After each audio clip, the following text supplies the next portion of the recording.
Aloha, and thank you for inviting me to speak at the 2021 Okinawa, Hawaii Clean Energy Workshop.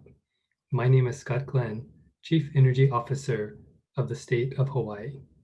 I'm going to share my screen, so just a second. The parallels between Hawaii and Okinawa, namely our high dependence on fossil fuels and shared commitment to clean energy, make our relationship a natural one. Both sides bring much to the table, and together we can demonstrate to the world our leadership in the arena of clean energy. Hawaii's location in the middle of the Pacific Ocean is both a challenge and a blessing. As the most oil-dependent state in the United States, Hawaii spends billions of dollars each year on imported foreign oil. The exact amount changes depending on the price of petroleum, but in 2018, it totaled about $2.7 billion.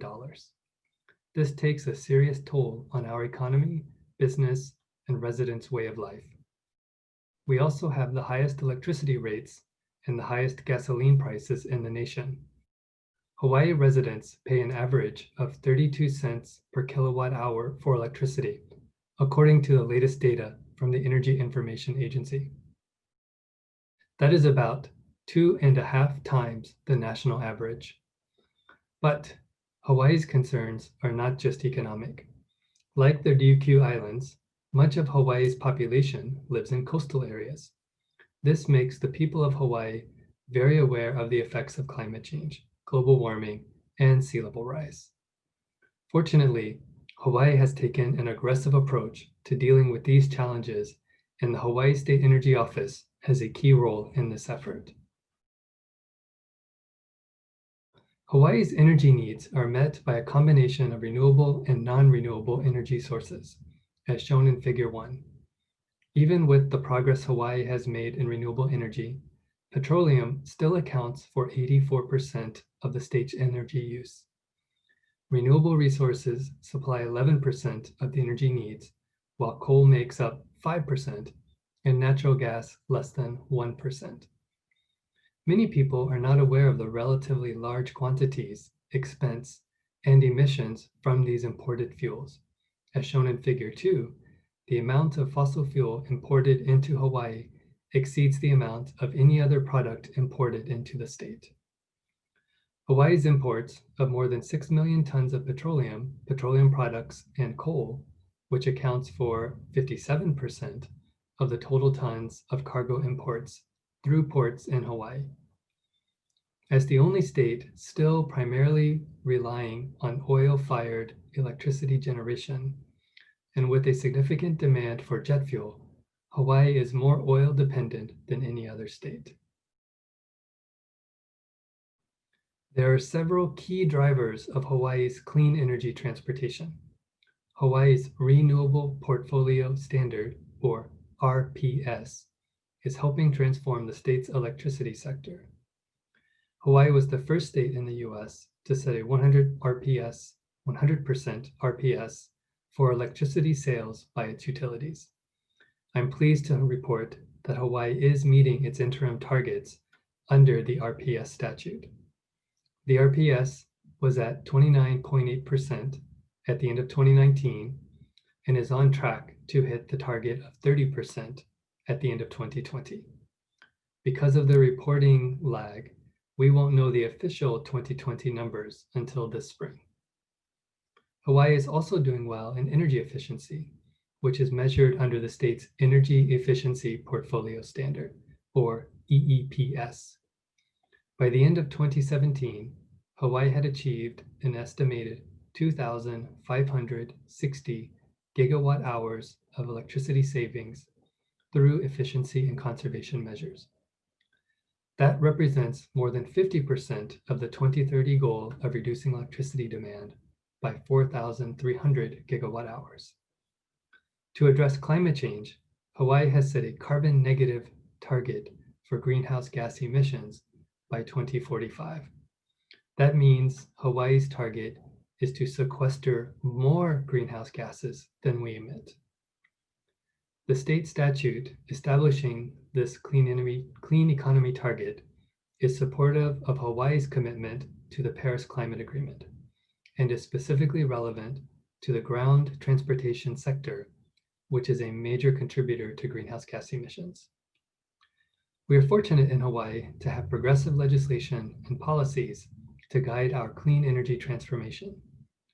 One of the more significant pieces of legislation in the last few years is Act 122 of 2019, which created the Chief Energy Officer position that I now fill and established the Hawaii State Energy Office as its own agency with a clear mandate to guide Hawaii's clean energy economy transformation.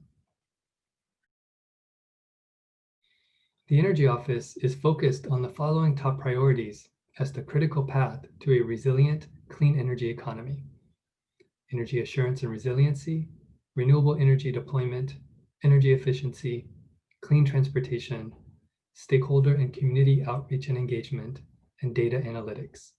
And I'll touch on each of these a little bit. While all of these priorities are essential to meet the state's clean energy goals, energy assurance and resiliency is critical to a fully functioning economy.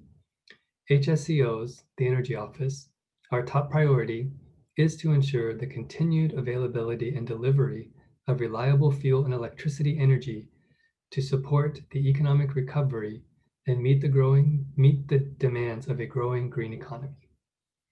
The Energy Office supports energy assurance and resilience in many ways, including applying for federal funding for projects on Oahu that will help create microgrids, such as with Hawaiian Electric Company, to develop critical customer hubs on the windward side of the island, which is where Kailua is. Currently, all power generation is on the leeward side of the island, where Campbell Industrial Park is.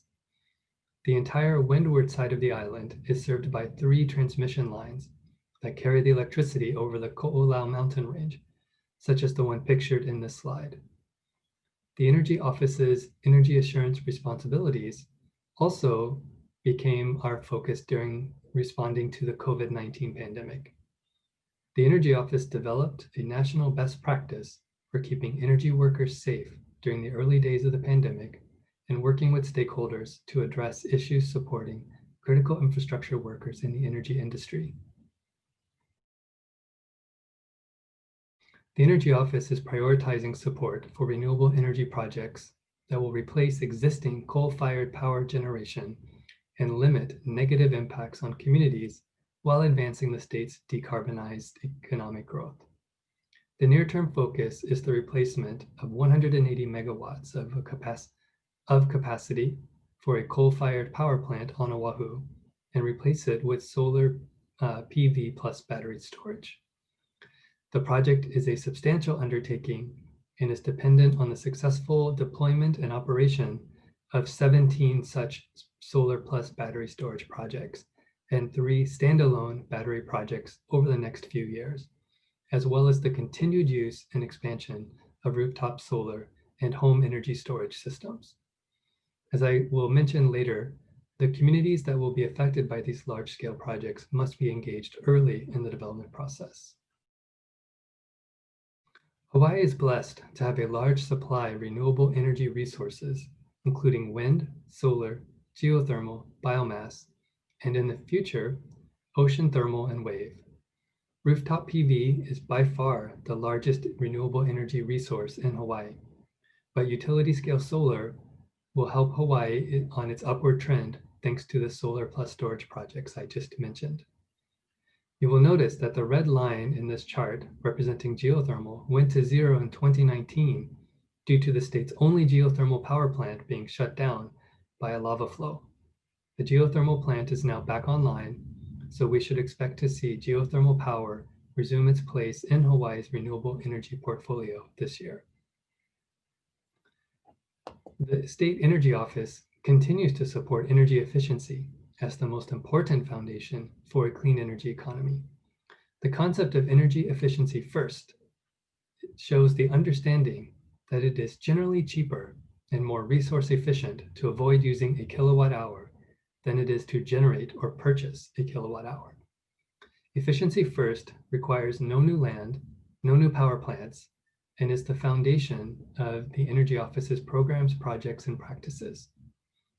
One of the most impactful ways the Energy Office supports energy efficiency is through its work to continually upgrade Hawaii's energy codes. As a voting member and the chair of the State Building Code Council, the Energy Office was instrumental in the Council's recent adoption of the 2018 International Energy Conservation Code with Hawaii-specific amendments. The Energy Office is working to advance the adoption of clean transportation across Hawaii, including facilitating zero-emission vehicle deployment and supporting infrastructure, and also hydrogen vehicle and hydrogen infrastructure. These efforts directly contribute to reducing petroleum use and emissions in the transportation sector. To transition to a decarbonized transportation sector, the Energy Office works with local communities, federal, state, and county agencies, energy stakeholders, and clean transportation stakeholders. A major initiative the Energy Office is working on is the investment of more than $8 million allocated to Hawaii as part of a federal settlement with Volkswagen. The funds are being used to mitigate vehicle emissions through the replacement of medium and heavy-duty vehicles, such as transit buses shown in this slide, as well as the deployment of light-duty vehicle supply equipment.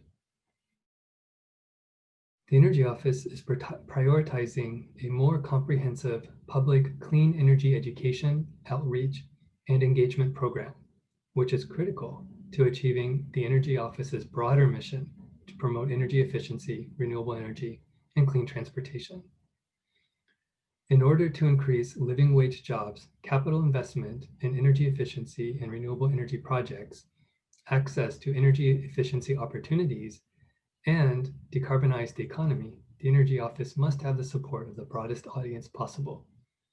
The increasing public challenges and vocalized community concerns about energy projects' impacts on host communities has made it clear there needs to be a more focused effort to reach out to and include grassroots community and stakeholder engagements and collaborations to more effectively, efficiently, and equitably advance Hawaii's clean economy goals.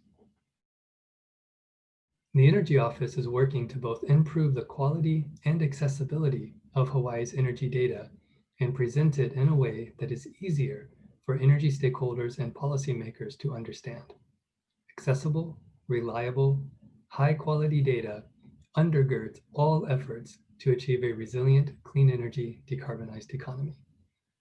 To this end, the Energy Office recently hired a data scientist to focus on creating a data governance framework for data policies, standards, and practices.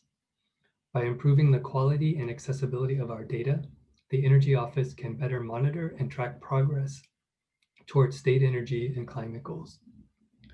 The photo shown in this slide is of the Haven visualization tool developed by the Energy Office. Haven, which is short for Hawaii Advanced Visualization Energy Nexus, supports the analysis and communication of information contained within complex energy data sets. Haven is utilized in community engagements to advance the discussion on the trade-offs of alternative renewable energy build-out pathways, in particular, how they impact land use. Thank you for this opportunity to share the work being done by the Energy Office to help Hawaii move toward its clean energy and climate goals. We are fortunate in Hawaii to have broad-based support for this transformative effort. There is a saying in Hawaii that a team must paddle as one to move the canoe forward. The people of Hawaii understand this is also true for their journey to a clean energy future. So mahalo again for the opportunity to speak with you, and I look forward to the future when we are able to gather together again in person and celebrate together our mutual progress on our clean energy goals. Thank you and aloha.